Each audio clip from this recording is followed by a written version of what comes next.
ఏందో ఊరినే వండుకోకుండా ఆ బాబు దగ్గర పోయి కొట్టించుకొని వచ్చినాను.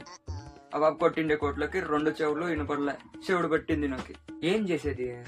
మొబైల్లో రీఛార్జ్ కూడా లేదే, అయిపోయింది. ఎట్లా డబ్బులు కూడా లేవే. అవును, తేజుగాడు మనకి 1000 రూపాయలు ఇవ్వాల్సింది కదా, పోయి అడుగుదాం అట్లే. స్వామి, ఏంద్ర వాడొస్తున్నాడు. వాడు ఊరినే గెలుపుకుంటాడు ఇంకా నాతో. ఇప్పుడు అంతా నేను ఎట్లా మేనేజ్ చేసేది? నాకు చెవుడని చెప్తే ఊరంతా చెప్పుకొని వస్తాడు వాడు. ఎట్లా చేసేది? ఏమి నా కొడుకు ఏమో డల్గా ఉన్నాడే. ఏం రా తేజ, ఏందో డల్గా ఉన్నావు, ఏమైంది? వీడేందో చెప్తాన్నాడే. అంతే అంతే. ఏమి పనికిమాల నా కొడుకు? నేను ఏందో అడిగితే వాడేందో చెప్తాన్నాడే. మనకేమైతే అది అయ్యింది, మనకేం డబ్బులు కావాలా, మన పని చూసుకొని మనం పోదాం అంతే. లే తేజ, నాకు ఎమర్జెన్సీ ఉందిరా, 1000 రూపాయలు కావాలా. ఇప్పుడు ఏం లేరా, మళ్ళా చూద్దాం గానీ. ఏంది నా కొడుకు, డబ్బులు కావాలరా